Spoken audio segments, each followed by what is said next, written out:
Welcome to the Life Legacy Podcast. We're here to ensure that people's legacies are captured and celebrated.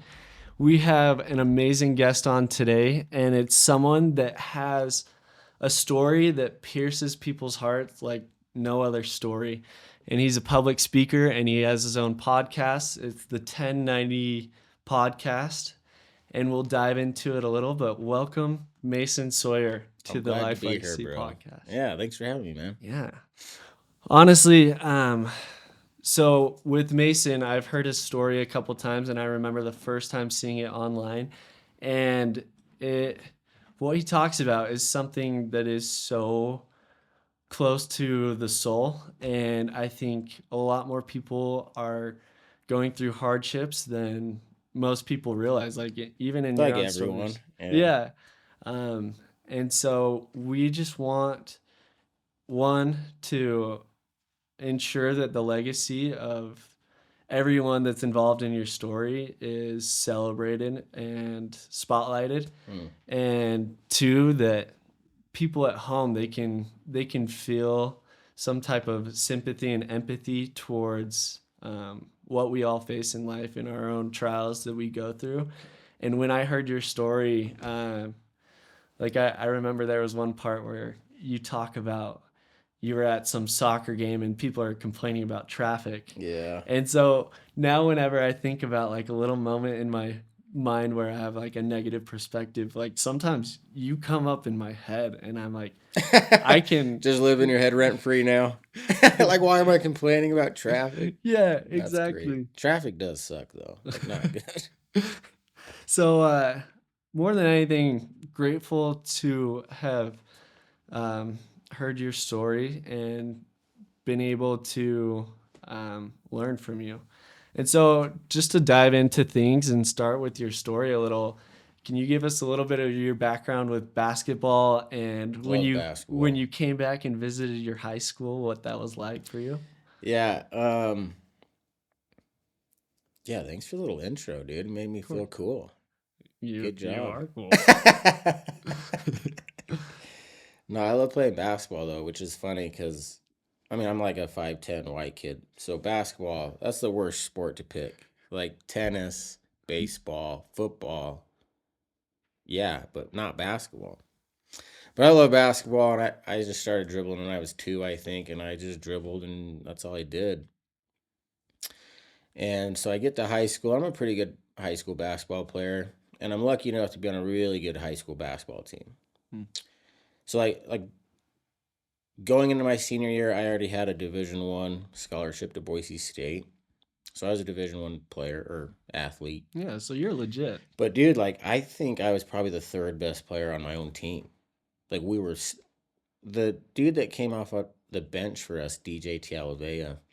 He was a tight end in the NFL. Like we were just kind of good. Like everyone was good. We didn't play a whole lot of guys, and we were small. I think our tallest guy was maybe 6'3". Well, we were good, man, and so we won a state championship, and because of our team success, I got a lot of individual accolades. Like I got Region 3 Most Outstanding Player. I was first team All State. So I got some cool stuff. So anyway, long story. I ended up playing basketball at Utah Tech, and it's Christmas break, and so I'm home. Um, in my hometown, it's Friday. I don't have a whole lot going on, and I figure out that my old high school is playing. So I'm like, this is it. Like, I'm going to get my state championship ring on. I'm going to go back to the school. They're going to freak out. Like, they're going to freak out. Like, I'm Mason Sawyer, Region 3 Most Outstanding Player. So I drive to my high school, and I get there, and I have to pay to get in. So I'm like, okay. And then I walk into the gym, and, dude, it's packed. And my coach is coaching, and the band is being loud, and great atmosphere. Nothing's changed. So I walk in, and I take my seat. Nothing. Not a double look. Not a pat. Not a nothing. No one gave a shit. Like, no one cared. And it was funny because I was a really good basketball player because I was a team guy. Like, loved to pass, and I could score 2 points, and it was fine as long as we won. Like, I didn't care. But even me, like, walking back to that gym, I was like, it was like a smack in the face. Like, no one cared, Mason. No one really cared that much, except you and your dad and maybe your mom and some siblings. No one really cares. No one knows that you won a state championship. Even at the high school that you won it at, no one, you're done. And it just like, wow, like, it was never about me. It was about the team. It was about the school. It was about the community. And that gym is going to be packed next basketball game. And it was packed before I was even alive. And that's just a lesson for life. And in my public speaking, I tell them that story, and then I show them. Like, I'll ask them, like, tell me. When I talk to football teams, I'll ask them, like, who won the Super Bowl 3 years ago? No one knows. No one knows. Probably Tom Brady, but no one really knows. And then I'll go further. I'm like, who's the 23rd president of the United States? No one's been able to answer it yet. And I'll go 24th, 25th. No one knows. Like, you can be the president of the United States. No one's going to remember your name. No one cares. And I go further. It's insane. I go, can anyone tell me their great grandfather's name? No one can tell me. And so I say again, your own kids aren't going to know who you are eventually, as time goes on. All the money you made, everything you left behind, no one's going to give a shit. And I love this part of the speaking because everyone's just like, this is the motivational speaker? Like, everyone's like, well, my life is yeah, like, what are we doing then? Let's just end it now. And I'm like, and then I put up this quote. It's this Greek proverb quote that says something, I'm going to butcher it, but it says something to the effect of, men plant trees in whose shade they know they'll never sit in. That's it. That's the legacy. Dude, and I grew up in a very religious family, but like, dude, be good just to be good. There's no heaven. Or maybe there is, but you don't do something good for heaven. You don't do something good for a pat on the back. You don't do something good for attention. You don't do something good because something good will happen to you. You just do good simply because it's within your power. You can choose to be evil and no one will care. Or you can choose to be good and no one will care. And that's the ultimate goodness, is you choose to be good even when no one's looking. No one's going to care. And you still choose the right thing. Yeah, I love that. And going along a little bit with what you were talking about, diving into like capturing people's lives and making those documentaries. Yeah, I just butchered that, huh? No, you're good. Like 2,000 years from now, no one's going to look at your videos. Totally. But like the impact of your video down the line, that can have a ripple effect that will impact 100%. people 2,000 years from now. The problem is they're not going to know it was you. Yeah. And you can't let that bother you. You still got to keep doing what you can. I think that's one of the beautiful things is that you really can make an impact. And I think about making an impact, the more outward centered you are, the more impact you're going to make in people's lives. And the more you focus on yourself, the worse, like the opportunity will go less and less. And yeah, I honestly believe though, like, okay, taking Blue to school, picking him up from school, getting him to his basketball practice on time, and supporting his coach. Like, you need to listen to your coach. And like all those little things, I think I'm going to impact the world more by being a good father to one kid, Blue, than a video that 17 million people look at. And maybe they like it, but they're going to scroll on, and 10 minutes later, like, I'm out of their mind. Like, they moved on. But that's something that I truly believe, like, and a lot of people, yeah, like getting a video that has a lot of views, yeah, it's a cool feeling. But like showing up for my sister who's going through a tough divorce right now, that's way more of an admirable thing to do that's going to have a much bigger impact if we get back to the ripple effect 2,000 years from now. That's going to help the world better than a cool video. I love that. That's and it's easy for me to say that because I got a cool video with it. It's like a rich person saying money doesn't matter. Like I get it. Like I get the irony. But dude, like You're seeing both sides of it. yeah, like how can I make it different? Like be a good dad or be a good husband, be a good spouse, be a good sister. Start there. Yeah. And then we can talk later. But yeah, that's just kind of how I see things now. Totally. Yeah. I think like with Christ and what we've read, his biggest impact is when he's going one on one with people, and there's stories of him making giant sacrifices Yeah. for one person that the world does not care about. But because that was captured and we get to see the importance of him choosing to care about the one person, like the 99 sheep, and he goes Yeah. after the one, like there's so much power in yeah. caring about that over the 99. And I think that's kind of what you're saying with the millions of views. It's like when you go in depth on the one of blue, you know, that's gonna make a difference. And so I think that's a really cool perspective that people probably have a different perspective on. But I think you're someone credible that's seen both sides that not most people get to go through. Yeah. And going to your story, let's start with like how you met Courtney and Yeah. how So that all happened. I get to high school and there's girls everywhere now. And this one girl, Courtney, and like growing up playing basketball, like I wanted to go play college ball. So girls were the enemy. They were a distraction, right? Like in my mind, like they're just going to eat up practice time. Like I got to be in the gym after school. It's time to ball. Yeah, like I can't have a girlfriend. But I meet this girl and like just can't help myself. Just sweetest, nicest, funniest.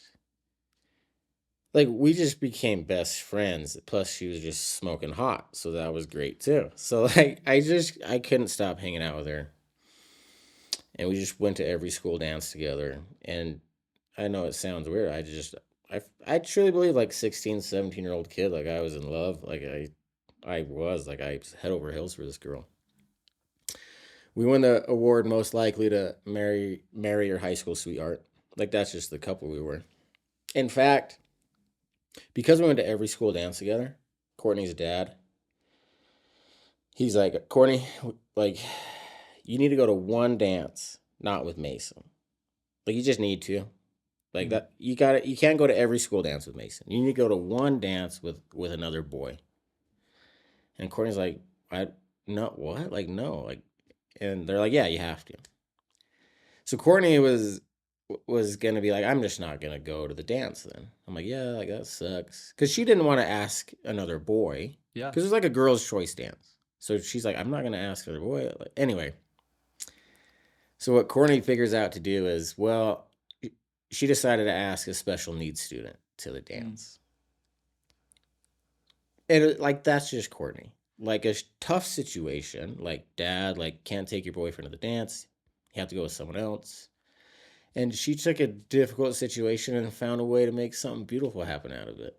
And so she took Spencer, who we're all kind of buddies with Spencer, and I'm sure Spencer had a great time and is probably one of the highlights of his whole high school, honestly. Like, and Courtney just, she was always just thinking of other people and how to help them. And I had to learn that from her.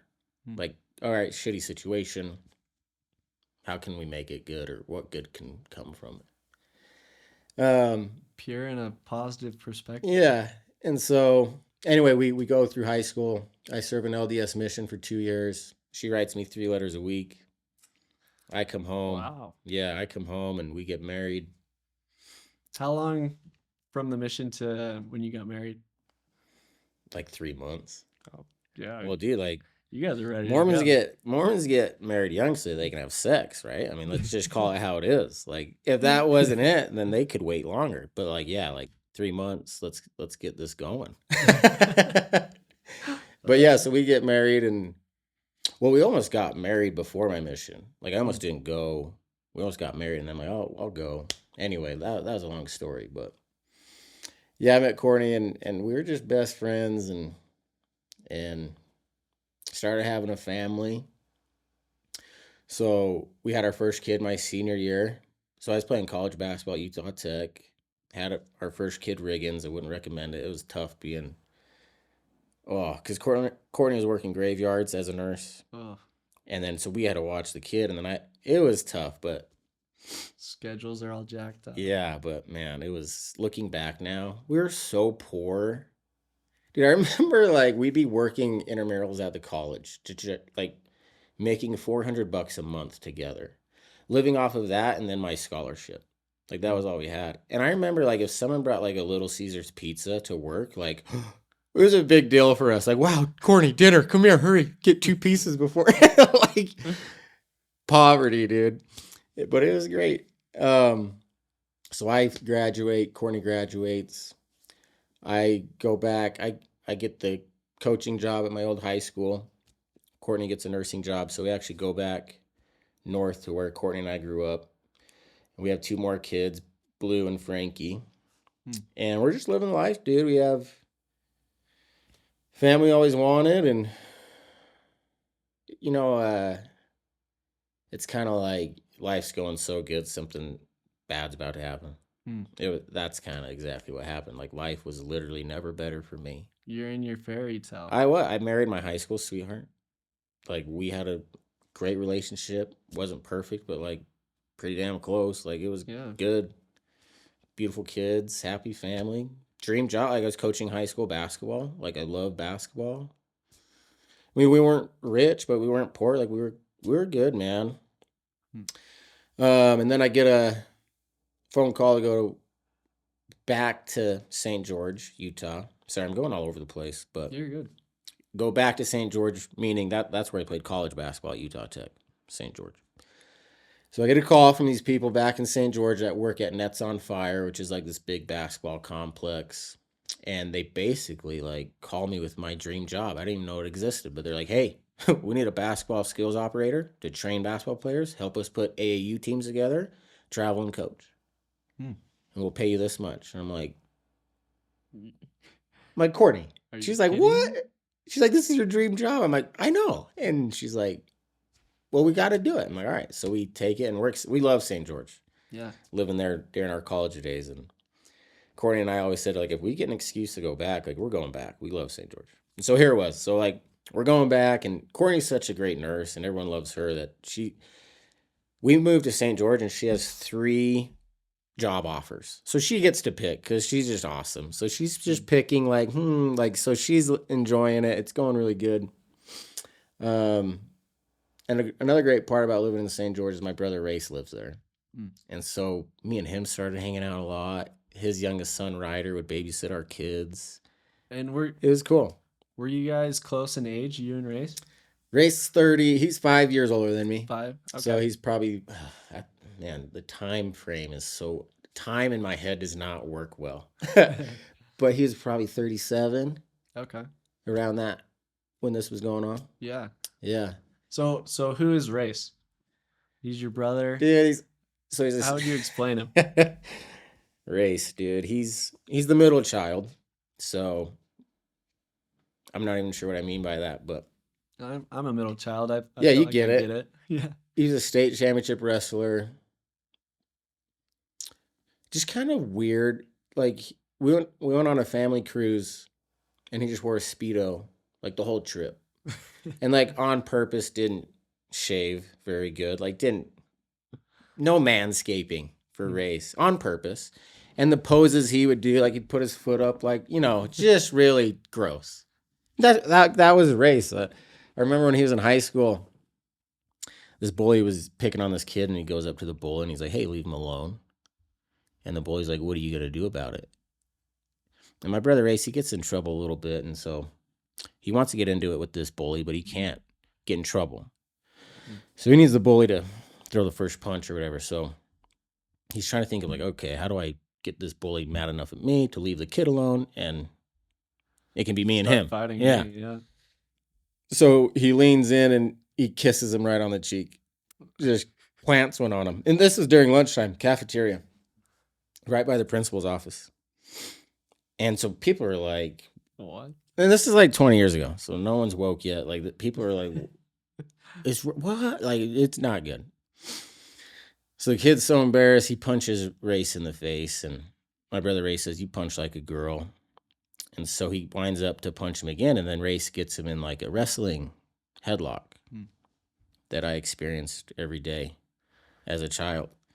And then every Sunday afternoon when we were adults during family dinner, like, you can't get out of this thing. So he puts him in this headlock, and he kind of like pushes him and drags him to the principal's office, which isn't too far away, and kind of pushes him in the room and says, "That kid punched me in the face," and then leaves. And that was it. That kid got suspended, and Race just had a black eye. But that's like that's Race. One time, his friend was driving, and he just crawled outside the window onto the roof and was just hanging onto the roof. And they drove right past a cop car. They got pulled over, and my brother's friend Patty was like, "I didn't know." He just came. I didn't know he went out the window, and like just weird. He would just, when he was in middle school, he'd just lay down in parking spots to save a spot for my mom, and like almost get run over. And so like the principal's calling my mom, like, "Your kid's like just a weird kid." So that's Race. He got into MMA fighting like in his 30s because he just loved wrestling so much. So he's picking up some fights. He'd win some, lose some, and then he fractured his hand, so he couldn't train for a while. He's thinking about hanging it up, and then I think it was the number one amateur boxer in the world. He's making his professional debut. So if I understand this right, like if he wins, he needs one more fight, and if he wins, he's ready to go pro. So this is Race about to go pro? No, hell no. Okay. Hell no. This is a different guy. Sorry. No, you're good. I don't know his name. I should be better prepared, but this guy's ready to go pro. This is a bad mother. I don't know what kind of podcast this is, but I don't know if F words are allowed, but he's a bad dude. And so the guy he's supposed to fight drops out, and like he wants this fight to go through. It's at Madison Square Garden. It's a big deal. Yeah, And biggest arena out there. yeah, like this is the mecca of boxing. This is Madison Square Garden. No one wants to fight this guy. So they're scrambling, calling people, no, no, no. They finally call my brother's trainer in Utah, who's a pretty good fighter. And so they ask him, like, "Will you come fight this guy?" And he's like, "I'm not fighting that guy." And they're like, "Do you know any of your fighters that'd be willing to fight this guy?" He's like, "I might know a guy," thinking of my brother Race. So he calls my brother Race, and he's like, "Hey, I know you fractured your hand, you haven't been training, blah, blah, blah, but I got a Madison Square Garden fight for you." And my brother Race is like, "What?" It's like, "Yeah, it's a boxing match. Madison Square Garden. You can bring the family. It's paid for." He's like, "What?" He's like, "Are you messing with me?" He's like, "Well, I haven't told you who you're fighting yet." And so he tells him, and he's like, "Yeah, like, sign me up." This sounds like Rocky. Yeah, it is, like, except it's not a Rocky video because Race hasn't been training. You know, it's not like you run up the steps of Philadelphia and you're good to go like a Rocky movie. So Race gets to New York, and he's 12 pounds overweight, and they're pissed. Like, "Dude, we need this fight to go through." He's like, "I cut weight all the time in high school." So 12 pounds? 12 pounds overweight. So Race goes back to his hotel, and he cranks the shower as hot as it will go. Kind of creates a sauna, puts on hoodies and blankets, and just sweats. And then he goes out and runs, comes back and sweats until he loses 12 pounds, makes weigh-ins, and then he fights the guy. And it's so funny when I do this public speaking because I really set it up like Race might win this thing. Like, Race is going to pull this off. Well, it sounds like it. Yeah, and then I just tell him the truth. Like, Race got his ass kicked. Like, it did not go well for him. They made him go to the hospital after, and Race is like, "I don't know if I can afford it." And like, "No, like, we're paying for it. Like, do you see yourself? You need to go to the hospital." So he goes to the hospital. He's got cuts all over his face and 2 black eyes, broken ribs. But Ray said the worst part was his tongue. He almost bit his tongue off. Dang. Even though he had a mouth. I even think he maybe even had like a headset thing on. I don't know. But like the point is he was getting obliterated so much. His tongue almost fell off. He almost bit his tongue off. So this wasn't like a 1 round knockout. No, but and that's why I tell the story is because I tell him he got his ass kicked, and then everyone's like, well, here's this motivational speaker telling us everything we do, no one's going to remember. It doesn't matter. And then he's telling us, like, his brother Race is lost in this bot. Like, where are we going? So, but I love talking about that story because the referee of that fight, I don't know if it was an email or a letter, but he wrote my brother this beautiful message. Like, dude, like, I've been around a lot of great boxers, and no one had the character and the respect and the humility as a fighter like you. Like, really admirable. And so I'll show that. And then my favorite part of the story is he made it the whole fight. He didn't give up. He went the distance. And in Race's mind, that's how he was going to win. He's like, he's going to have to KO me and you drag me out of here, or I'm going the distance with this guy. But we're not throwing in the white towel. We're going to give it all we got. And if Race did that, he felt like that was a win for me. I got a free trip to New York with the family. I gave this guy my all. I got to fight in Madison Square Garden. You tell me who the real winner is here. Like, I don't know. But my brother Race, you know, you go the distance, you get some punches in. That's all it's all you can control. Yeah, Race does sound like the middle child, right? Yeah. Yeah, he's a couple of screws loose for sure. And if you're okay, take us through that day. So July 25th, 2021. We talking about that? Yeah. Yeah, so I get that job at Nets on Fire, and so I put together a couple AAU teams, and we have our first tournament, and it lands on the same weekend as our family reunion. And Courtney and we always go to the family reunion. They're fun, we love it, and it's great. But we tell them like, hey, I just took this job. I can't miss it. I can't miss the first tournament. I just went to Cabo, like with Courtney. Like, I can't miss again. And so we tell the family we're not going, and everyone's fine with it. No problem. And then Friday rolls around, and Courtney's like, hey, I think I'm going to take the kids to the family reunion. You're just going to be coaching. It's St. George summer, so it's like 110 degrees outside. Like, we're going to go to the family reunion. I'm like, yeah, sounds great. You should call Race, my brother, see if he can go with you, because it's the same family reunion. Maybe you guys carpool or whatever. Like, see what they got going on. And Race's family has the same thing going on.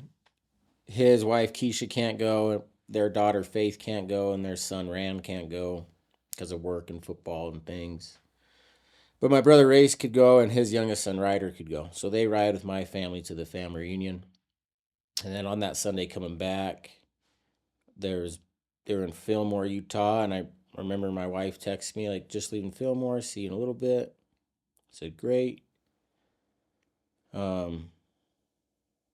And then Sandstorm kicked up out of nowhere, what I was told.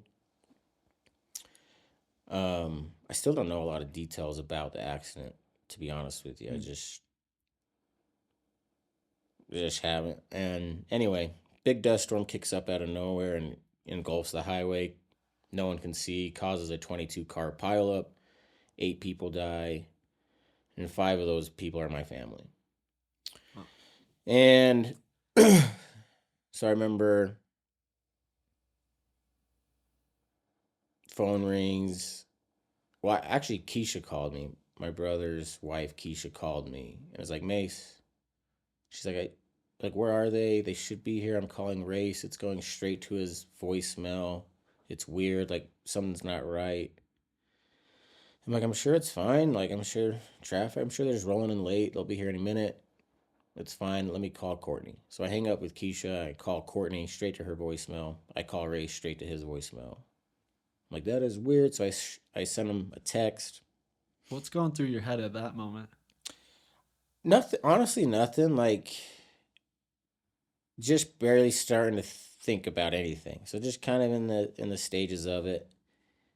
So I shoot him a text, and I am starting to think like that. That's weird. And then my phone rings. It's an unknown number, and I answer it. And he's like, "Hey, I'm Doctor So and So from Fillmore, Utah. There's been a car accident." And I literally just hung up with Keisha. So I haven't even said anything. He's still talking. I just take my phone, put it on speaker, and I go to my messages and I text Keisha. There's been a car accident. Come get me. We need to go to Fillmore. Because in my mind, Courtney's hurt, Race is hurt. That's why they're not answering the phones. Kids are probably freaking out in the hallway. They're calling us. We need to get over there. Courtney took the car. I only have my Harley, so I don't have a car to take all of us. So come get me. So she's on her way. I don't know anything yet. That's just kind of what I'm thinking. Yeah. And so I think the doctor's taking a while because there's just confusion. They want to make sure they're talking to the right guy because he's about to tell me the worst thing, and I'm getting more and more anxious. And he's asking me, "Are you the owner of this or of the Buick?" I'm like, dude, what's going on? He said, "I'm really sorry, but everyone's dead except one person." I remember those words. Everyone's dead except one person. So I remember falling to the ground, crying, screaming, very much in my body, but kind of also outside my body. Very dreamlike, movie like, weird, in denial, anger. I think I even asked the guy, like, you're kidding. Like, you're kidding. He's like, I wish I was kidding. So I'm just kind of I'm just one, like, there's so many people involved. So just one, who is it? So now I'm like, who is it? I'm still on the ground just crying. And in my mind, I'm like, who is it? One survivor. And I'm like, oh, it's going to be Race. I mean, like, Race, the MMA fighter guy, Race. Like, if there's going to be one survivor, it's probably going to be my brother. And so I'm terrified because if that's the truth, my whole family's gone. And so I'm picking up the phone like he's going to say the survivor's this adult male and my family's going to be gone. So I'm like picking up the phone and he says the survivor's a 3-year-old. So I fall back to the ground and Courtney's gone. And dude, like I said, like I met her when I was 15. Like never broke up, never another like it was her. Like I the car accident was so bad that they said you can't see her. We'll let you see her hand if you want to see her hand, which I chose not to do. But she left that Friday, and that was the last time I saw her. And I take comfort that I was a good husband, and I was honest and faithful, and I showed up for her, and we left on good terms. At least we have that. At least there's that. Because I didn't really get to see her, and I wish I would have told her how much I loved her. So I wish we had a more intimate moment like that. But I'm so glad we had a beautiful relationship because it's bad enough that she's gone. If I would have been an asshole to her, that would be even harder for me. But she's gone. Race is gone. Ryder's gone. Riggins is gone. Like my first, I mean, I could talk about each of them for so long, so sometimes it's hard to tell the story, but firstborn son Riggins, man, he's gone. Never did anything wrong. How old was he? He's 5. He was about a week away from turning 6. His birthday's on August 2nd. And then 3-year-old, that could be my daughter Frankie, who's 2, but could be 3. And then it could be Blue, who's 4, but really little for 4, like could easily be 3. And I want both of them. So I'm like, so he's like, the kid's not talking. The kid's okay. The kid's okay. Conscious. Can't get them to talk. We don't know who the kid is, kind of. And for some reason, I think it's Frankie. And I remember saying, like, I think you have my daughter, Frankie. He said, no. And dude, like, honestly, like, there's like, you could play back the phone call we had and it could be very different. Like, this is just kind of what I'm remembering. There's a good chance this guy told me crystal clear everything that was happening. And this was just how I was processing it. So I don't know. Like, How does any yeah. So human I'm process not this like moment? the guy did a great job. I don't, but like, I'm just really going through it. And he said, no, this, I thought it was Frankie because she had a different car seat. She had the one that went backwards. And so I'm thinking, like, well, maybe that's, if anyone survived this crazy thing, maybe that's why she was fake. I don't know. And he's like, no, it's a boy. He has blonde hair, blue eyes. And I'm like, oh, like blue. My son Blue has blonde hair, blue eyes. Because I'm thinking, is the survivor in my car or is it in a different car? Is everyone in my car? I don't know. Very unsure of anything. And they're like, he's okay. Um, but we're just gonna life flight him to Salt Lake City for precautionary reasons. So I'm freaking out because I'm like, okay, Mason, they're lying to you. Like they don't life flight someone who's okay, especially like they got pulled out of a car where everyone else is dead. So missing limbs, is it half a body? Is it like So many questions. don't really know. Not even sure it was my kid. And then the last thing I remember with the phone call is he's like, I need to get a hold of Keisha Sawyer. I'm like, she's coming to pick me up. I can tell her. He's like, okay, are you sure? And I'm like, yeah, I can tell her. I just need to know for sure that everyone else is dead. Because there's been a lot of confusion. I'm like, dude, I'm not telling her anything. And he said, everyone else is dead. I'm like, okay, I'll tell her. And so Courtney and I bought a house to move in a couple months, but we couldn't move in it. So we are just living in this tiny apartment until we could get into the house. Like we had boxes like not even unpacked yet, like just waiting to move. So we're living in this little apartment, which I love looking back at it because we had about a month and a half there where we were just on top of each other playing. It was great. Like I'm glad we had that little apartment. Um, but Keisha is picking me up and she doesn't know what apartment I'm in, Hmm. but she knows the apartment complex, and I can't call her. I just I'm I'm Yeah. unable to do much, but in my brain there's this I'm crying rolling on the ground, and then every once in a while this survivor guy would be like, hey, we need to get to the main road so Keisha can see you, because you got to tell her, and then you got to get to the hospital, and hopefully it's Blue.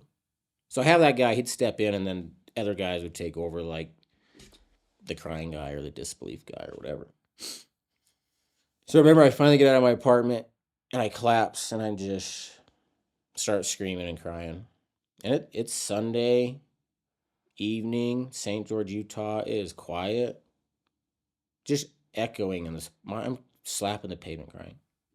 And I get back up and I probably go 20, 30 more feet, fall down, like in the middle of the road. Just, and I get back up and I finally make it to the main road.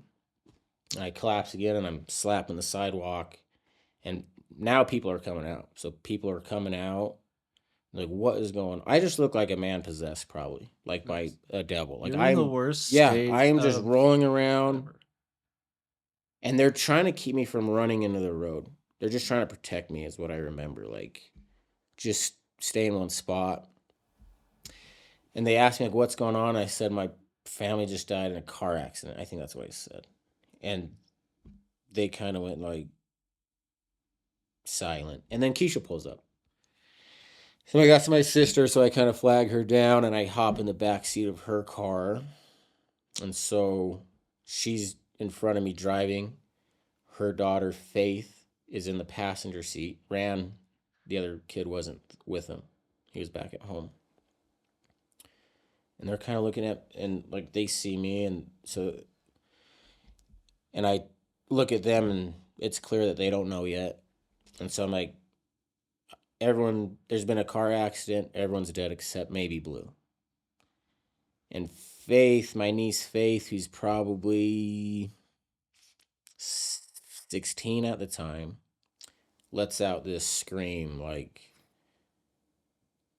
a weird scream, like not scared, not like a, but it. I don't know how to explain it. Like a shrieking sound. Opens the door and runs. She just takes off running.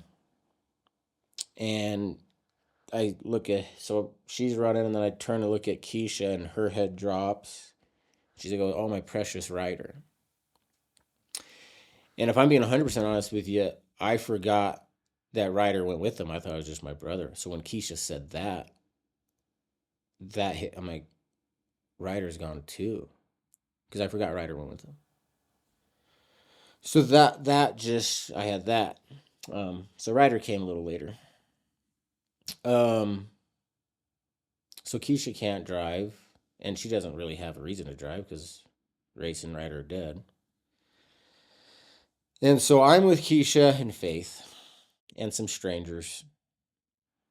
I call my buddy Jake. I'm like, Jake, this is what's going on. I need a ride to Salt Lake because they're life flighting Blue. I hope it's Blue. And he's just like, no. I'm like, yeah. He's like, no. I'm like, yeah. So Jake comes and gets me. And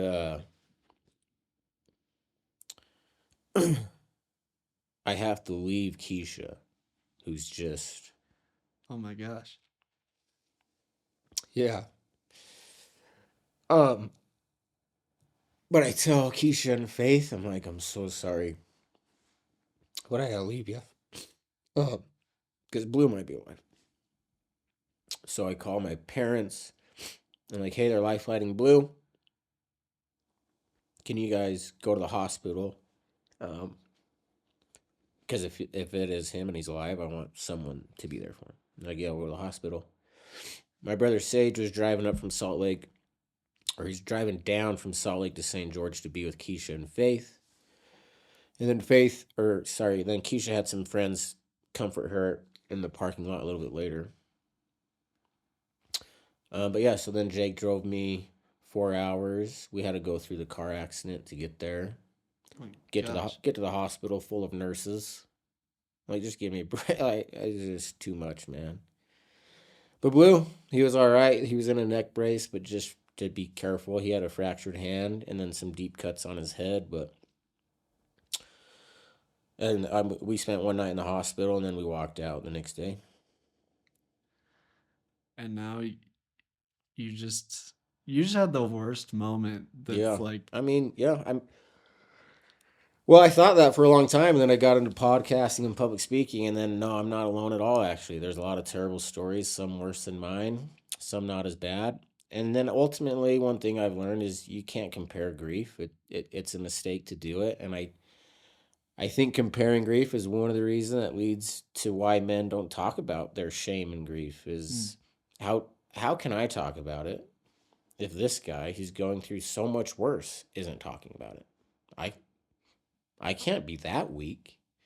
And it's really not a good environment for men. I mean, men and women, but I feel like women do a little bit better job being vulnerable and talking about shame and guilt and pain. But no, there's a, and dude, I went through a phase where like, poor me, why me? No one gets me. No one's lost what I've lost. No one understands it. Like that's a cow mentality. That's a coward mentality. mm, If you get with that mentality, what you're really saying is, no one gets me, so you can't talk to me about my alcoholism or my mm, drug addiction. Or you can't tell me to get out of bed today. How dare you? Did you lose what I lost? No? Well then, not good. Terrible. That's victim mentality. mm. No one gets anyone. I don't get you. No one else understands you. No one else understands me. We can all play that card. No one Yeah. gets anybody. So you can play that card all day long. But I realize that everyone's hurting. Everything's everyone's going through grief. Grief is actually like when life starts. That's when you're born, really, is Mm. when you go through grief. Like, What do you mean by that? well, you lost your dad. Yeah. You, what do you think I mean by that? Um, when when I lost my dad, I thought I had been through an okay amount in my life.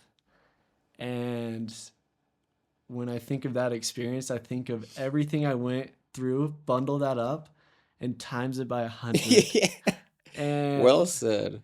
and then you're in the playing field of losing a loved one. Yeah. And so, um, for me, life is never the same and never will be the same. And the way you see every interaction is so different. Whenever I see someone on a phone call with their dad, Oh, yeah. it's like I would literally give everything I have right now and everything I'll have in the future to have 1 minute. To have an argument with them. Let's argue. Let's have Yeah, let's just be together. yeah. Yeah. And any part of any type of relationship, Yeah. um, you would do absolutely anything to have one more moment with them. Yeah. Um, so I think to answer your question of like what happens when you go through grief and when you start that role, um, I think you said it really well. You're born again, Yeah. like It's you. like every day. I appreciate every moment now. Yeah, And I'm just my mind is automatically focused on what's most important, which is your loved ones and your relationship with them. And it's frustrating me because I was a good husband. I was a good father. That was number one on my list. This isn't a story where, oh, I lost my wife and then I learned I should have been a good husband. No, I was, dude. So that pisses me off. But like, appreciate every day, be in the moment. You're only promised today. There's a Stoic quote I love that talks about have your books prepared. Like, have your books prepared every day for death, meaning you shouldn't have an argument that's not cleared up yet with a loved one. If you haven't talked to someone in 8 months, you probably should. Like, you might die today. Are you ready to go today? Like, do you have all your books ready to go in order? I don't think most people do. And that's the way I live my life. If I have a regret or if I need to say sorry or if I need to say thank you to someone, like I make sure I have all those checked because I could be gone tomorrow. and you know the reality of that. And Yeah. Yeah. for me, one of the craziest parts was uh, so I get the phone call and it's my mom and she's kind of hysterical and she is like, hey, um, something's happened to dad and you need to go to his apartment building and go be with the brothers right now. And I'm just like, and that's what I get. Something happened to your dad. Yeah. And so I'm left in a little confusion, but I'm like, she was not okay in any shape or form. And I'm like, did I just lose my dad? Like what is going on right now? Like And confusion for you. yeah. Yeah. Very And similar. and so I was in my room for like 5 minutes and I remember going back from my bed to my closet, just like pacing, and I'm like, what is going on? And then uh I I guess I'm making like noises and stuff because I have a roommate call my name and I don't care. See, that's kind of like out of body too, maybe then. Like, Totally. don't even understand the noises you're making. Totally. And I remember walking out and my roommate is coming and we're in this little hall and he can just see I'm not okay. And he's like, what's going on? And I was like, I think my dad just died. And I hadn't said that or anything. And he just looks at me so sad. And I totally lose it right there. And we're just hugging and crying. And I'm like, but I gotta freaking go. Yeah. My little brother, I have to go pick him up. And I I kind of give him a similar phone call. I'm like, hey, something happened in the family, and we got to go to dad's apartment, and I just kind of leave it at that. But so showing up to my dad's place, I remember was pretty crazy. And I know you had like 4 hours, and from my place in Orem to Salt Lake, I guess my friend was checking my location to see where I was at. And he said from Orem to Salt Lake, I got there in like 10 minutes. And I was You going were flying. like 105, 110, freaking out. Well, like worst, like anyone that saw me on the road was like, all right, this idiot is a complete idiot. Yeah. And I'm like, if I get pulled over, it's like, okay, my dad just died. Like, we got to go. And so I didn't care. And I don't even know what's going on. I'm screaming in the car. And just remember thinking, this cannot be real. And this is not happening right now. But, so I'm going to fast forward a little. But, so when you had to go through the car accident, passing to go to Salt Lake, what do you remember about that? My buddy Jake is like, hey, we're coming up on the car accident. Might want to put your head down. I'm like, okay. And then I'm like, I might regret this if I don't look. Like, I want to look. So I kind of popped my head up and looked, and it was really dark. I remember seeing yellow lights. There was cop lights, but I remember seeing yellow lights. And I didn't see much, to be honest with you, but I remember the feeling of like, wow, this is where it just like, yeah, it was not easy, but I only saw Courtney's hand. I wasn't allowed to see Race or Ryder or Riggins. I saw Frankie, and she was not a scratch on her, not a scratch on Frankie. But seeing Frankie, I don't. That ripped my heart out. Like, I see her dead body every day in my head, in that yellow dress she was in, and I guess what I'm trying to say is driving through that car accident, I felt like it was maybe some closure. Like, at least I got to the scene of where it happened. I don't know. It honestly, what driving through it wasn't as bad as you might think. It was everything else, and getting to the hospital was terrible. And I have a lot of guilt that I saw Frankie and not Riggins, because they said you can see Riggins. Like, I wouldn't recommend it, but you can. And guilt's weird, does it? Because guilt doesn't have to make sense. That's the one thing with guilt. And and everyone who tries to talk to someone about their guilt or talk them out of it, like, they even get it. I get it.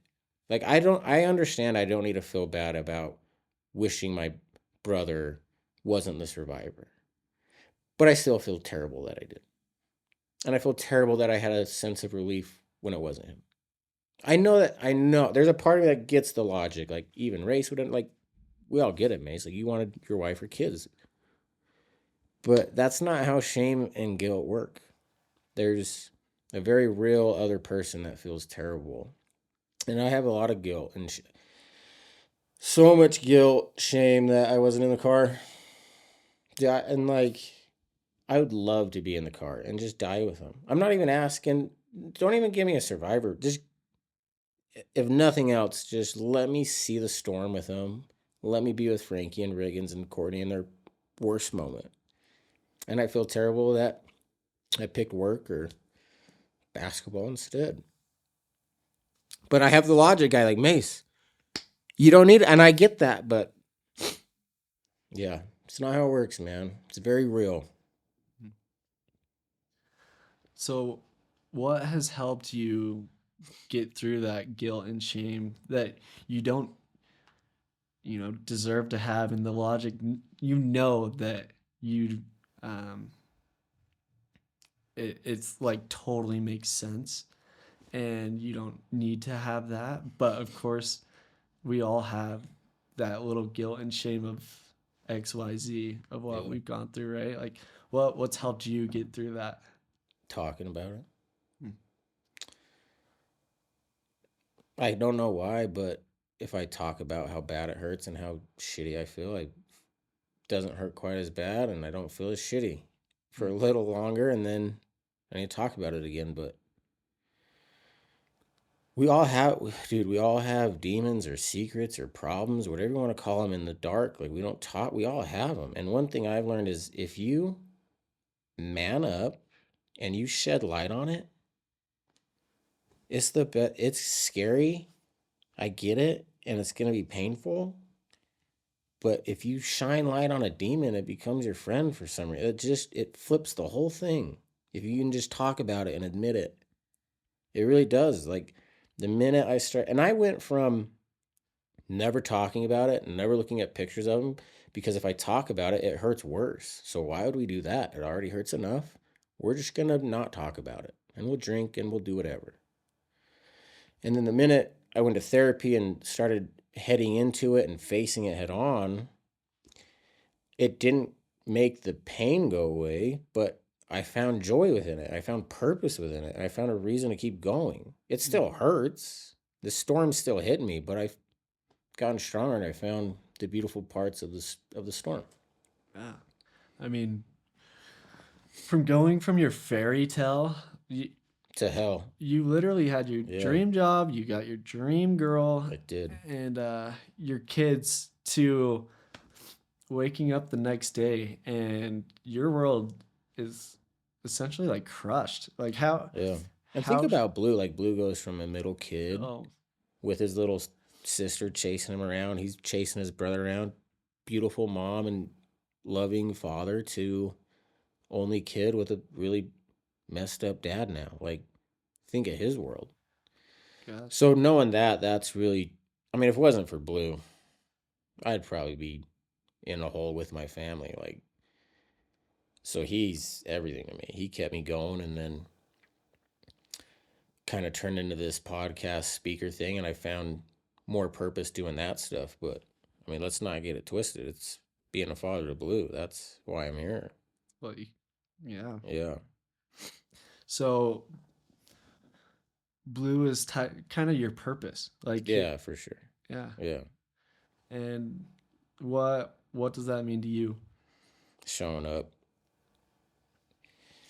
I'm very my day to day is tough. If I'm being honest with you, I just check out very easily into La La Land, and I just think about them. Or I could literally be watching a movie, but I'm just in a conversation with Riggins, and no one really understands that. I don't think. And so I zone out very much, and it's hard to be a good dad sometimes, or at least the dad I want to be. But I show up. I take him to school. I pick him up. I go to every game. I show up for him. I tuck him in. I snuggle with him. I communicate with him very well. I'm a really good communicator. I tell him how much I love him. I ask him 3 questions every night when I tuck him in. I say, Blue, what do you do when you fall down? And he says, you get back up. I'm like, yeah, that's right. And then if there's any examples of him doing that, I talk about it. So like if he fell down in his basketball game, or if he fell off his dirt bike, or if he fell off the one wheel, because we do things, all we do all day are things he can fall down doing. Like that's all we do. And so there's usually a couple of examples. I'm like, yeah, like when you fell off your dirt bike, what'd you do? And he's like, I got back up. And the second question is, is life fair? You guys know, I'm like, no, life's not fair. And I like that one because it could be anything. He asks me, and I say no. He's like, but so and so. I'm like, life's not fair. And it's done. He doesn't fight me anymore. He's like, yeah. And the third one is I say, pick a number 1 through 10. And then whatever number he picks, that's how many kisses I give him. And he always picks 10. And then once he picks 10, he covers up his head like this because he knows I'm going to try to kiss him all over, and he tries to protect his face. But it's cute. And he's going to get old enough. We're going to have to change that third one eventually. And I think I'm going to change it to the golden rule. So the third one will be, Blue, how do you treat other people? And he'll say, how I want to be treated. So that's kind of my plan in the future. But no, like, and then I communicate with Blue, like, about Courtney, Riggins, and Frankie, and Race and Ryder. How does he take that?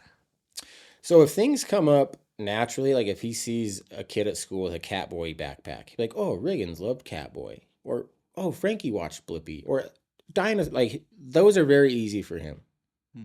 Like he can talk about those, and we have beautiful conversations about. And it's fun to hear what he remembers. He remembers so much. Hmm. He's like, "Oh, I remember coming here with mom," and I'm like, "You did?" Like, wow. Um, but then like a couple nights ago, I was tucking him in. I'm like, "Hey, we haven't talked about Courtney Riggins and Frankie in a while. Like, you want to talk about them?" And if he doesn't, he'll say, "I'm tired," or "No." So he kind of struggles if I ask him outright, like, "Do you want to talk about the accident? Do you want to talk?" He doesn't want to, but he'll naturally bring him up every other day or almost daily, Yeah. which is great. And we'll just talk about him. Thing. So with a child that's gone through so much, like you say you show up, like how how do you give him hope? I feel like he got started in a pretty tough scenario. I think showing up, because I love showing up because it's never, people always ask me, like, what do I say? Like, dude, there's nothing to say. You just get your ass over there, cry with them, and just show them that you're there. Mm. But there's nothing good to say. But if I'm being completely honest, dude, Blue, like I'll have a tough day and he can just tell, like I'll just be staring at the wall or at the ceiling and he'll come up to me like, "Dad, I love you," and he'll hug me and like he can just tell if I'm having a bad day. So honestly, like I feel like it's more he's showing up for me and I kind of just have to keep going, like keep up with him. So awesome. Yeah, yeah. Um, I kind of want to talk about your therapy journey because I haven't gone to therapy I and highly recommend it. yeah and well, let's hear about it. Like, because I know you went through a couple, right? Well, And let's then talk about, I mean, let's just be honest. Before the car accident with my family, I think I had a average view on therapy, the average male view, which is it's for pussies and weak people and people who need help and softies and just flip on the switch, just flip on the happy switch from the depression switch. Like, what are you guys doing? uh, I was asking my, sorry, quick little side tangent here. yeah, A couple nights ago, I was talking to my buddy, and we were having this conversation about how happiness is all in your head. He's like, "Well, Mason, just be happy then. Like, just flip it on." And I'm trying. It's just a lot harder than that. He's like, "No, well, like if it's all about perspective, just do it."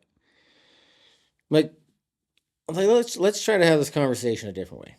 And I said, "Sterling, that's his name." I said, "Sterling, go outside and just do a backflip. Just land it, stick it." He's like, "Oh," he's like, he looked at me like, I can't do that. I'm like, "You probably need months of training and practice and effort, right?" He's like, "Yeah." I'm like, "Yeah, it's kind of like that." Hmm. Like that's like I'm trying to do a backflip and it's not going well, but I'm trying and maybe I'll be able to stick it one day. I don't know, but like it's not easy. And so that was kind of my view of therapy. Is like you don't go to. I don't need therapy. And another thing I'll say about therapy is treat it like anything else in your life. Like if you're buying a car or a house, you're probably going to look and shop around, or even dating, right? You're going to maybe go on a few dates. You're not just, that's my, I didn't find a therapist I liked till the sixth one.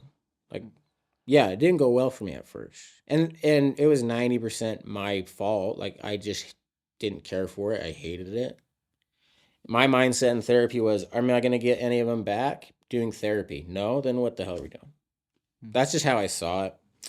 And if you don't want to help yourself and if you don't want to get better, then you're not going to get better with therapy. Like you do need to be, it's like anything else. Like you're going to have to want it. It's going to be very hard. But I do think a therapist and the relationship you have with them can help someone want to do that.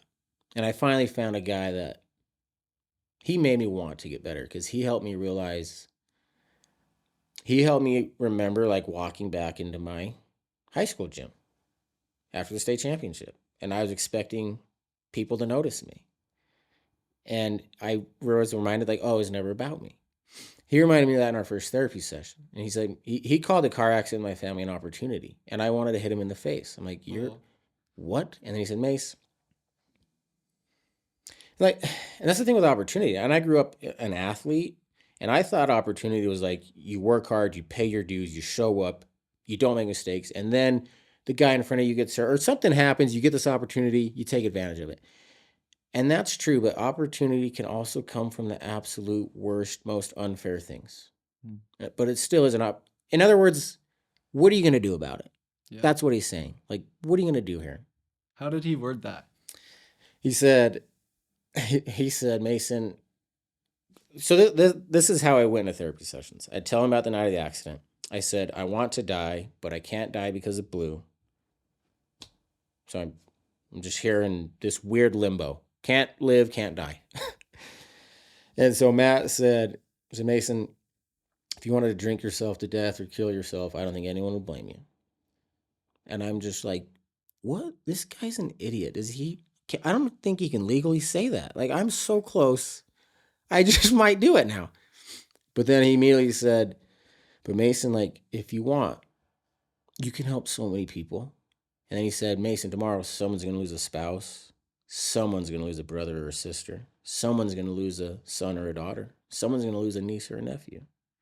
You can help all of them if you want. And it was kind of like me walking back into that high school gym. Like, it wasn't a 180 for me. It's not like I walked out of there with a heel click and I'm like, oh, here we go. But I remember like laying in bed that night, like, yeah, like, what am I going to do with this? Is this going to be me? Am I just going to lay in bed the rest of my life? Like, and there's a quote, another Stoic quote I love that says, was I made for this, to lay under my sheets and be comfy and warm and safe? Like, this is all I want to do? Just lay here? Like, that's not what my wife would do. Courtney wouldn't do that. Courtney would help people. It's not what my brother Race would do. He's not a quitter. He didn't throw in the towel.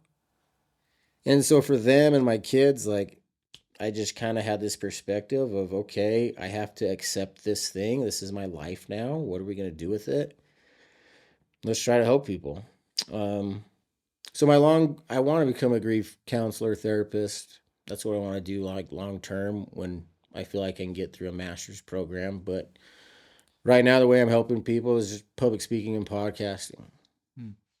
And with your public speaking and podcasting, what have been some of like the positive results or moments where you're like, you know what, this is worth it? Dude, there's so many. I hate to call them cool because they all come from terrible stories. But like every speaking gig, people will come up to me or I'll get messages and my dad died. Or this one kid, I speak at this high school. So one kid comes up to me after and he's like,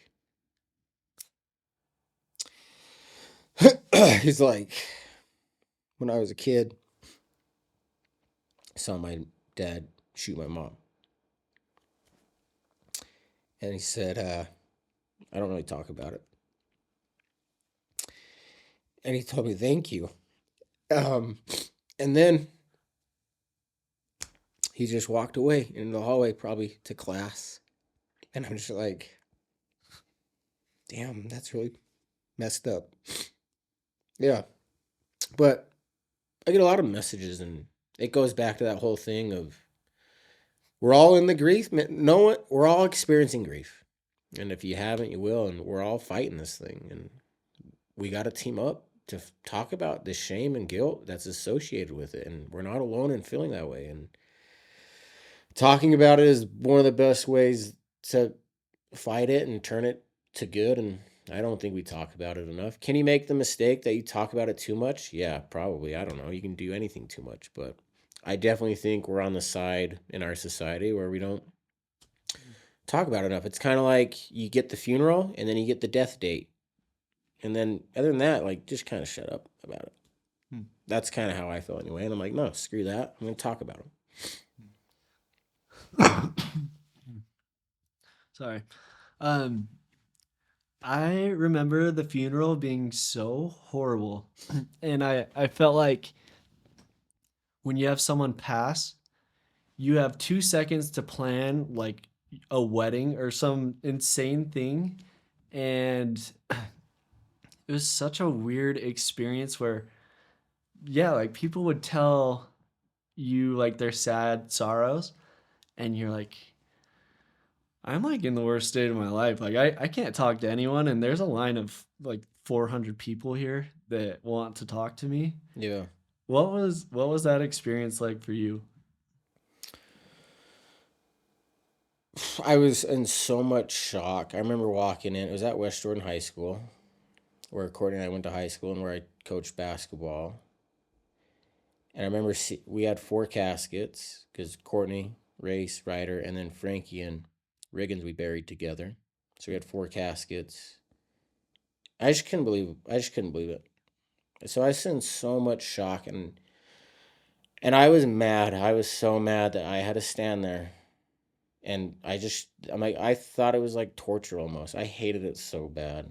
But I was in so much shock. And I'd take breaks. I'd take breaks and go to the wrestling room or go on a walk and just cry and then hop back in line. And then at the end, I think we had like 45 minutes left. And I'm like, I'm going to lose it. Like, I'm going to cry. I'm going to start crying for a couple hours like I have been doing every day. I need to be done with this. But I couldn't leave the people who showed up for me. So I grabbed Blue and I left the path of the line and I told everyone thank you on my way out and I left. Hmm. And it's just weird greater than me. Like looking back now, you had to do it. I'm glad we did it because it allows everyone in the community that cares about us and wants to help to show up. And I get that now. But at the moment, I was really just a lot of anger and shock. And Why you talk about the obstacle is the way and what that means to you. yeah, so well, there's a Stoic quote that talks about the obstacle is the way. And then there's a book called The Obstacle is the Way. It's like my favorite book. Really helped me. I only read like 8 books in my life though, so it's not saying a lot. So like, don't like. But no, there's a quote that says the impediment to action advances action. What stands in the way becomes the way. That's Marcus Aurelius' quote, and that was me because I couldn't talk about him. I couldn't look at pictures of him. Just couldn't. That obstacle I couldn't look at. Hmm. It was, and so I leave my therapy session that we just talked about. I start reading Obstacles the Way. My dad sends me the quote, life's 10% what happens to you, 90% what you're going to do about it. So it's all like all these things are coming together. And I was like trying to make up my mind, like, what am I going to do about, like, what am I going to do with this thing? And I totally forgot your original question. What is your original question? I don't even know where I'm going with this. Well, I like where you're going. Let's hit on the, yeah, 10% and 90%. What does that mean? Well, I was trying to figure out a name for my podcast, and I don't even remember what the other options were, but I was trying to think of a name, and then my dad sends me that quote. I'm like, oh, like I love this quote. This is life. Like life is a combination of order and chaos, and when shit goes bad and 10% hits, all you have control over is what are you gonna do about it? And I remember my dad telling me like, I wish this wasn't your life, but it is. What are you gonna do? And so I'm like, yeah, okay. And then so I called it the 1090 podcast, and we talk about the 10% and then the 90%. And the 10% is what happens to you, and the 90% is what you do about it, right? Yeah, I think Lou Holtz said it. There's different variations of the quote, but like, I mean, and sometimes it feels like life's 90% what happens to you and 10% what you're gonna do about it. So I don't get lost into the percentages. It's just Yeah. the idea of listen, bad shit's gonna happen. What are you gonna do? That's the purpose of life to me. Yeah. And you talk about like the difference between a buffalo and a cow, Hmm. and with like the 10 and 90%, like how does that impact each other? So buffalo cow. So it's funny because my dad. I mean, think about my dad. what he just lost.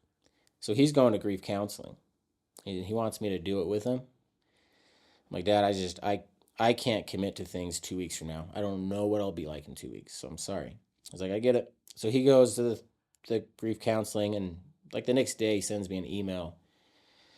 He's like, I heard this beautiful buffalo and cow analogy about grief, and I think it's perfect for you.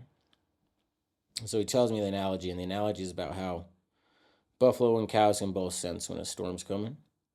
Hmm. And cows, when they sense it's coming, they take off running the other way.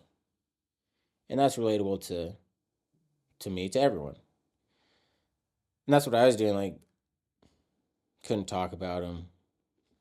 Not just the talking. I couldn't really get out of bed. I wasn't doing anything. I was just laying there. Like, yeah. So cows running away, and then the storm always catches the cows. Just like in life, it'll catch up to you. And I mean, think about what happened to me, losing all that I lost. It doesn't seem like it can get worse. It can get worse. You add alcohol and drug addiction in there, and it can get worse. And yeah, I was making things worse for me, even though they're already pretty much as bad as it gets. But the storm always catches the cows, and a powerful part of the metaphor, because this is what humans do, the denial, right? Like when the storm finally catches us, we still run. We can't we can't take accountability still.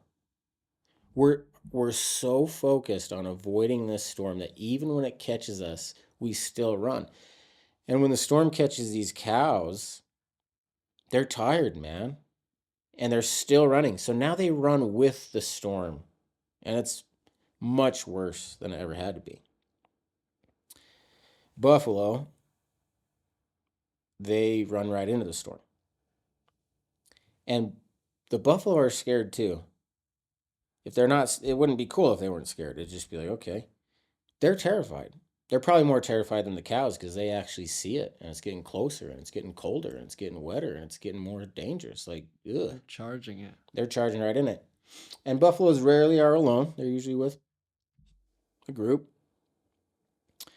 And like I said earlier, like the buffaloes still get the shit parts of the storm. It's not like they escape it, but they get through it much quicker and they're able to enjoy what the storm gives them. Because the storm gives them life. It does. It's scary and it might kill some of them, but ultimately, it gives every buffalo life, water and fresh grass and whatever they need. And I think for life, well, first of all, we're all cows. So it's not like I get up and tell the analogy and I'm the buffalo. Like I'm very much a cow. And we all have a cow in us. Like there's something in your life. If you're listening to this, there's something in your life that's you're being like a cow. You won't talk about it. You won't face the storm. We all have that. And that's the metaphor is try to turn this cow around and have this buffalo mentality. And listen, if you have a buffalo mentality, you could still lose. You still still go bad on you. And a cow occasionally will escape a storm. Small enough storm, the cows actually might be able to get out of it. Just like in life. But then they have no idea what to do when a storm finally does catch up to them. And a medium storm might feel like a huge one. And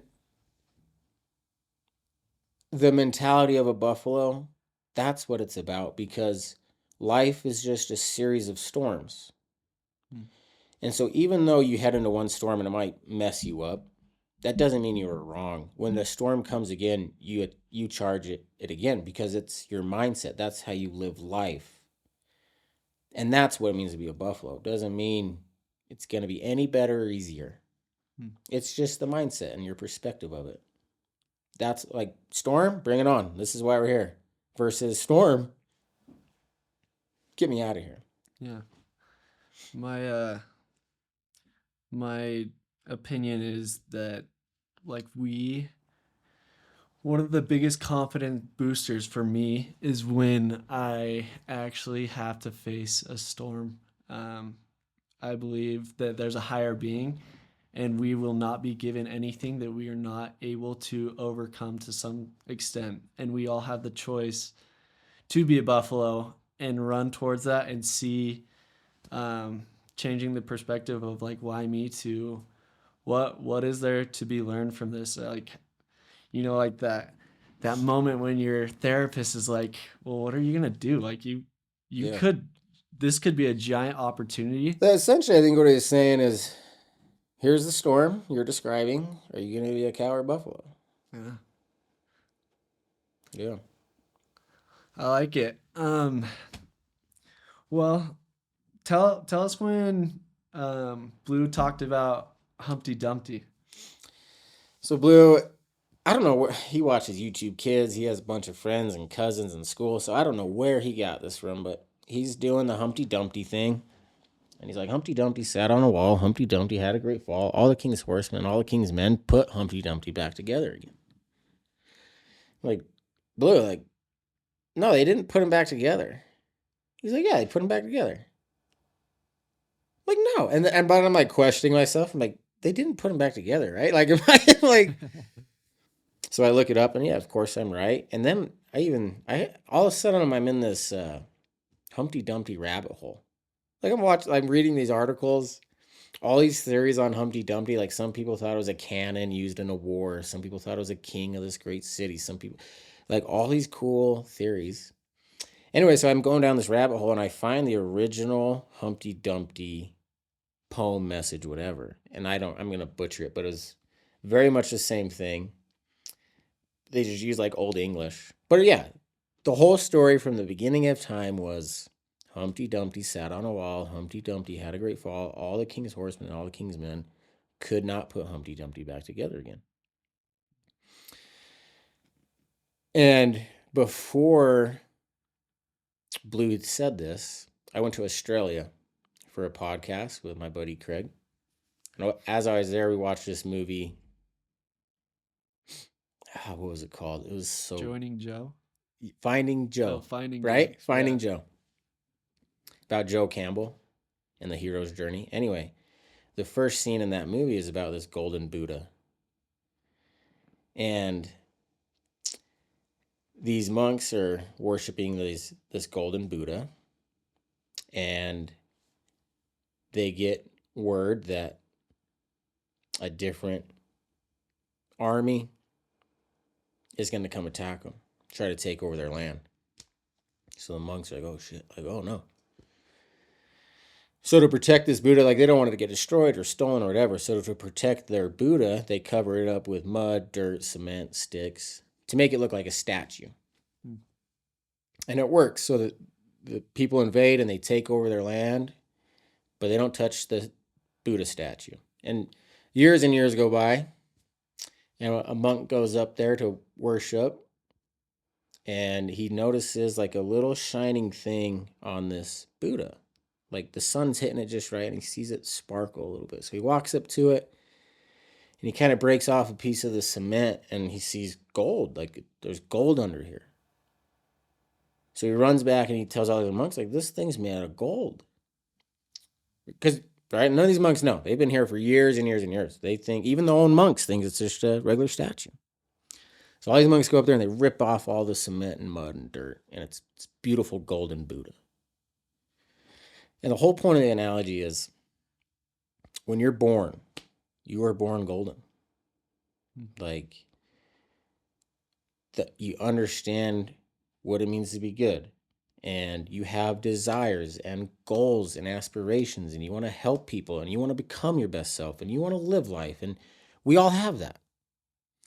And then you're born and you go to school and they tell you how to think, and you go to church and they tell you how to believe, and you go to the doctor and they tell you what to eat and how to be healthy, and it's just all these boxes and mud, and then you care about what other people think, and you care about money, and you care about nice cars, and you're just covering up your golden Buddha with all this crap shit. Like big houses and cars. Like you care that much about what other people like. Really covering ourselves up about who we really are and what we're here to do, and what the purpose of this thing is. And the analogy is sometimes it gets someone getting cracked open, for you to realize what's inside. There's this golden Buddha. And many people I've talked to who've gone through terrible things relate to this. And we said it earlier, like after grief, that's when you're born into life. You start living, actually. It's because you've discovered this golden Buddha. And so I related it back to Humpty Dumpty when Blue said that, because it's just kind of the golden Buddha I just heard in Humpty Dumpty. It just kind of clicked to me together. I'm like, for so long, I've been trying to pick up, because I was completely shattered like Humpty Dumpty. Yeah. And we had the best therapists, and I was reading the best books, and I was doing, right, all the King's Horsemen, all the best of the best. This is and they could not do it. And that's so true. You're not going to be your old full self again. You're just not. It's not. You're forever changed when you go through grief.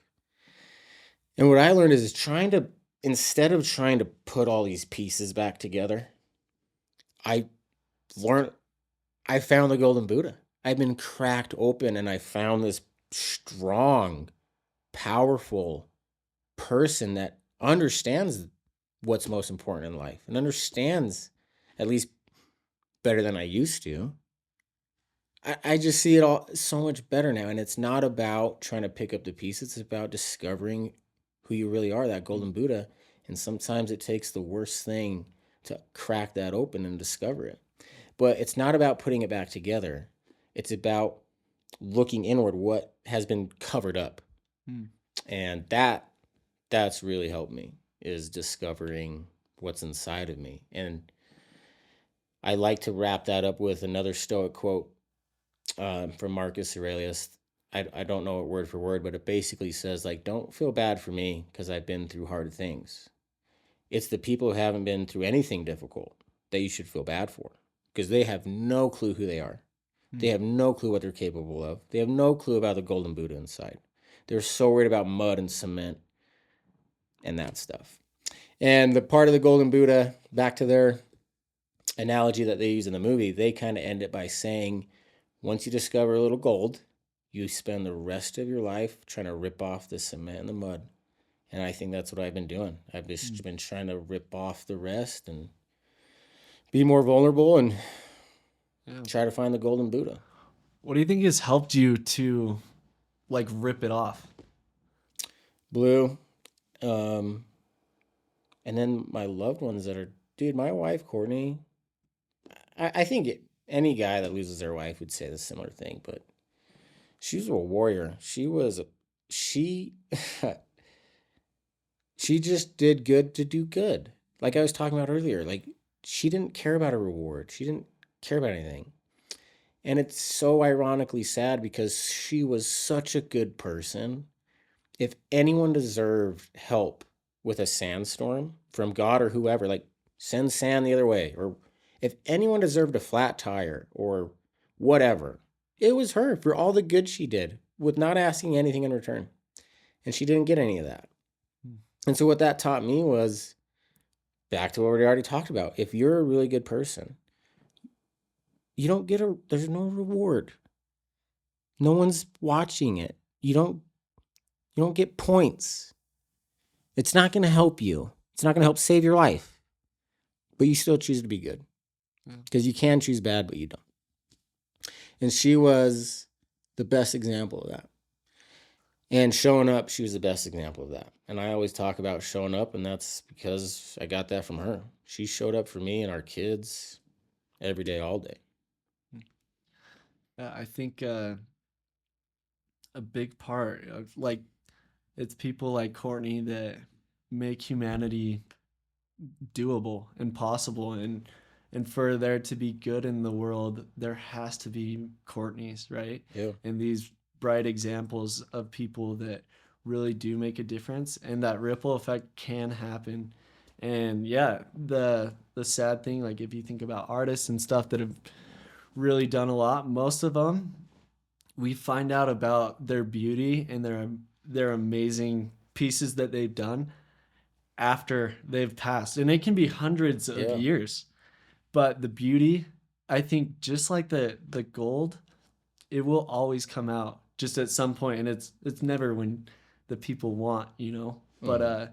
the gold can always come out, and I think that's part of humanity is that the good will eventually be seen, and the bad will eventually be seen. And so, if you care to try and improve humanity, I love the Courtney mentality of purity and positive perspective, and I think like your ability to be vulnerable and authentic is what is needed more on the earth, and because when people are disingenuous, it's Yeah, you can't trust him anymore. It's like, yeah. like, what are you doing? Like, what's your agenda? Like, what are you doing?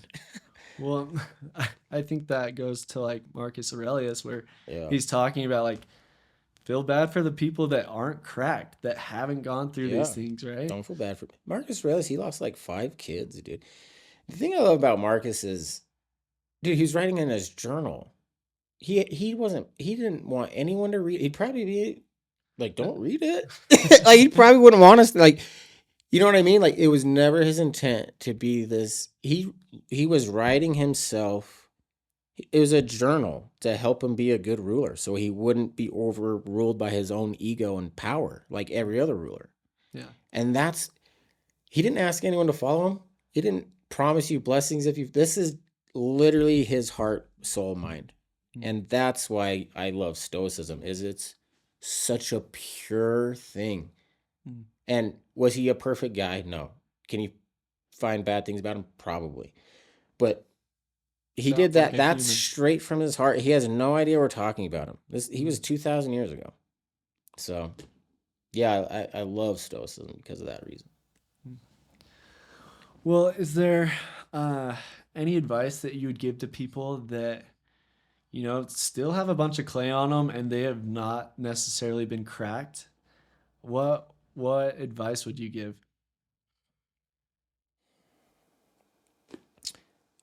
There's no advice I can give you. There's no book you can read. There's no movie you can watch to prepare you for grief. That's what makes it grief.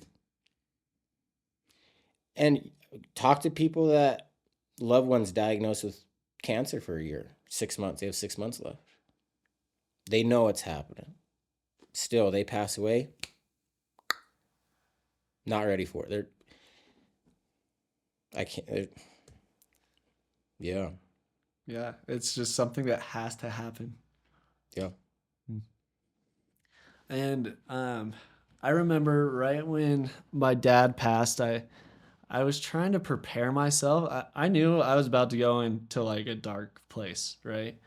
And literally, went to bed that night at like 3 in the morning, and I woke up at 6 in the morning, and I went to the gym, thinking I was like, I know I'm going to get destroyed through this. Like, how can I be proactive to make this better? Actually, going to the gym the next day was like the worst thing in the world. That was so bad. That was like one of the worst traumatic Hey, that's experiences. admirable though. Like you gave it a go, and you got your ass kicked, but Yeah. you learned. Like, okay, maybe not ready for this, but yeah, Yeah. And so with grief, there's an analogy where a positive way to handle grief and versus a negative. What I was very scared of was that my grief and my little moment would impact other people around me negative because I didn't know how to freaking handle myself, you know? And so I was scared that I was going to dam up this grief, and one day there would be a crack in my dam yeah. and it would explode on whoever is in I front of think me. that's a very good example of what many people do. Yeah. Yeah. And so I've been focused on more a river approach and there's times where it's like I gotta cry for 10 minutes, I you know, love like that. Yeah. I can give myself moments to one, I think love my dad and let him know uh that like I hurt for him and I love him. And that's okay to have moments of sadness to celebrate the the amazing impact that he's had on my life, the amazing impact that your family's had on your life. And so for people going through grief or starting a grief journey and they're just like, what is this? Yeah. Like someone that's gone through this for a couple of years, like what what advice would you give them? I love the analogy of the dam because you can't dam it up, but you can't just let it flow like crazy easy either because you're just going to lose your mind. So, Absolutely. so this balancing act for sure. But my advice would be you have to feel it. Mm. You have to feel. No one else can feel it for you. Like I think that's a song. No one else can feel it for you. Mm. Anyway, I wish I could sing. But like no, like okay. So when you talk about them, when you think about them, you look at pictures of them, when you drive to old places and think of memories with them, whatever you're doing, it hurts, right? Like they've died, and so seeing them and hearing them talk and talking about them, or maybe you have regrets with them too. It hurts so bad. But the place of joy and love and gratitude and appreciation that at least you knew them and loved them, and the healing and the place where your perspective is able to shift and see this differently, it's located in the same spot. Mm. It's located in the same spot. So if you're avoiding the pain and avoiding feeling it, you're also avoiding the healing that's coming. Mm. So you got to go through that if you want to get to the good part of the grief. I like that. I think that's so well said. But I like your analogy of the dam. Like you can ask for help, and there's therapy and even medication at time that's needed to kind of help not let this flow like just drown you. Yeah. But we can't dam it up either. Like you need to vent and talk about it and cry about it, and it's totally fine to do that. And yeah, that would kind of be what I would say. I like that. I recall a time when I was in a public setting and I was just like, I'm gonna like lose it right now. Yeah. And I was just thinking about my dad. So I went to the car and for 20 minutes I just went through all my voicemails of my dad Oh, talking to me. And but that's what I needed in that moment. And that was like my all right, I'm gonna break down the dam for a second, like accept that I need something with my dad. yeah. And then an hour after that, I'm like, all right, like let's go back to life. And so everyone, there's no right or wrong reason uh, with how you handle grief, but figure out what works for you and what you need. Yeah. And yeah, I think it's so important to be open to realizing that like this is going to be one of the hardest things that you ever go through in life, and it's okay to figure out how to help yourself.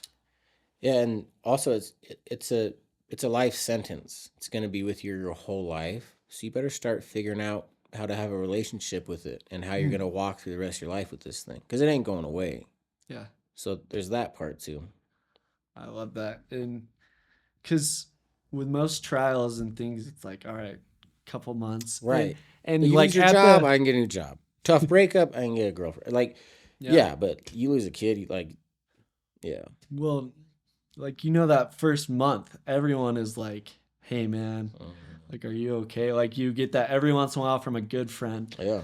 But 6 months down the road, like that's when it hit me even more. Was like 6 months later. That's about where everyone's leaving you too. Yeah. Like, And so it's like I'm in this like personal hell and no one cares. And so it's like you have to figure out how to care for yourself. And so um going from someone where I did not understand what grief was like to going through a little bit of it, my favorite people that really stick out every once in a while we'll do a little checkup. And Yeah. it's not weird to talk about it because for me, it's on the forefront of my mind almost every day, Yeah. It's on like my mind. every hour, you know? And so I think it's healthy as a friend to show up and just say, like, hey, how, how are you doing with this? And I've really respected people that have done that. And there's so many people that just don't know how to handle how to help someone with grief. Yeah. And It's tough. there's very few ways to do it. I feel like, at least in my personal experience, but it's the people that show up. My advice for any friends that have not gone through grief, but they want to be there for their friends or loved ones, one, just show up in any form to show that you love them. And whatever you think that is, I'd say go for it. I loved the day or two after. I had a couple friends that were willing to make the phone call to check up on me, and then I had friends that I was pretty close with that never talked to me about it. And my perspective on our friendship was like 0 to 100 on Wow. both of those. Yeah. And because it was like, if you're gonna be there for me in my worst moment, like I actually have a list of all my friends that showed up to my dad's funeral. No way. Yeah. Wow. Because I was just like, I love you guys. And I'm so grateful to have friends that are there for me. And so there was a couple people that sent flowers, and I know them. And those little moments will never be forgotten. So my advice is whatever way that you think of to show up for that friend, do it. And yeah, any advice that you would say? The show up, that's my number one. You took it from me, man. Because, yeah, there's not, what do you say? Yeah. Just show up. And you don't necessarily need to say Yeah. anything. I like when people say, I'm sorry. I love you. Yeah. I'm here. I'm here. Whatever. I know there's probably nothing I can do, but Yeah. I made it over here, man. and showing up, it used to be, yeah, you show up. And now, like, we live in a culture where, like, no, it's actually, with the Skype, Zoom thing, like, it's so easy to just send an email or a video. But, like, no, like, it means a lot in our day and age if you actually show up. Totally. Yeah. Yeah, I remember every person that showed up, and it means the world. You're like that guy on Billy Madison with the list. Remember? You ever seen Billy Madison? Yeah, I love Billy Madison. And he, like, with the lipstick guy, and Yeah, he's like, and "Thank God I called that guy." Like, you have this list, dude. It's 100%. But you want to be on it in this situation. Definitely. Yeah. Well, to wrap things up, what is the legacy that you want to leave on, and what's the legacy that you want to leave on for, your loved ones that passed? Yeah, Courtney was about. It's not about you. It's just really not. It's about other people and doing good just to do good for no reward. We is greater than me. Talk about your pain. Be a buffalo. And then help other people, man. Like, that's the other thing. Helping other people. Like, I have a tough time with God, but I love the Jesus guy. Like, let's be Christ like. Let's help other people, man. That when I wake up and I think about me, it doesn't go good. But if I wake up and I think about other people, like Blue, where I get to go on a podcast, or I get to talk to high school kids today, and maybe I can help someone. Yeah, like, my life's pretty good. So the power of other people, man, and I just what it means to be rich in our society is just so backwards to me. Like, there's nothing wrong with money. Like, go make all the money you want, but that's not rich. You're not rich. I think being rich is you love yourself when you're all alone and you feel good about who you are when you're just all alone. Like, yeah, I'm a good guy. And I think being rich is the relationships you have with your loved ones and how much quality and quantity time you have with them, that's being rich. So I'd say that one too. And Courtney and my dad taught me that one. I said this before, but one of the longest running human fulfillment studies out there, it came down to have a successful and fulfilled life. One, you need to serve, and two, you need to have some high quality relationships. It's not quantity, it's quality relationships. And three, to have some type of belief in something bigger than yourself. And that's what it takes. I think I have all three of those for sure. Yeah. Yeah. So it's interesting to hear you say that. Yeah. Yeah. Well, I mean, like you're moving forward through one of the most, like a very horrific experience that I don't know how many people can bounce back from in any shape or form. And like your therapist said, it's like it would logically make sense if you went down to rock bottom in whatever shape or form. And the fact that you've gotten out of that, I think it's because you've figured out this perspective that, well, you had a great example of Courtney that's, we is greater than me. And I think you've really applied that to the point where, you're finding fulfillment as you went through a very dark moment Yeah. in life.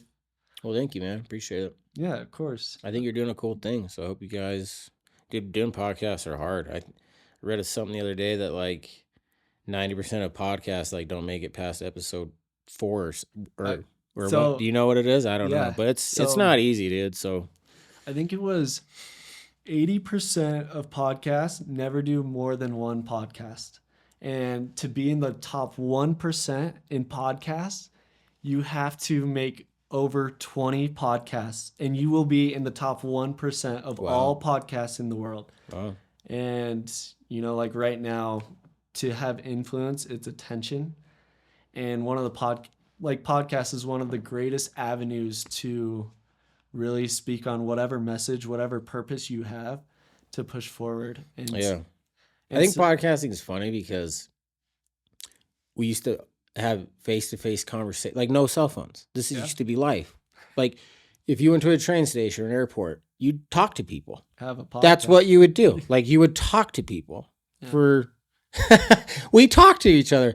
And now like we go through the cell phone thing and now we found this platform like, hey, we can talk again. what if we did face-to-face talking? Like it's like this new Like, idea, whoa. like, whoa. So like we're just circling back to like, yeah, like we're just a couple of people talking, man. Yeah. But yeah, it's funny. Well, man, I appreciate you, and I'm grateful that I've gotten to learn from you and start to build a friendship. For sure, yeah. And where can our audience find you? If you want to follow 1090 and you care enough, you'll find us. That's all I'm gonna say. Yeah. I'd rather have 20 really good 1090 followers than 2,000, like whatever. So Yeah. if you want to find it, you'll find it, I think. I love that. Yeah. I know people that are that for Mason Sawyer. I literally got a text today because I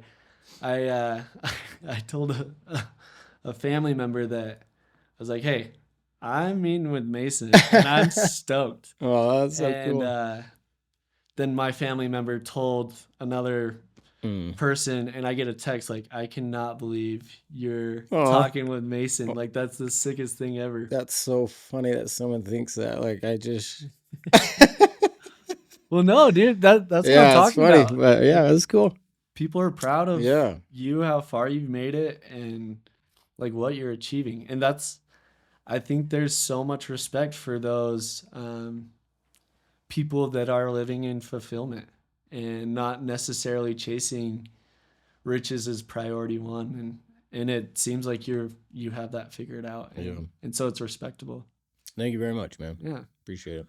Well, that is our episode today on Life Legacy Podcast. And we love you guys and hope the best for whatever you got going on in your world. Thank you.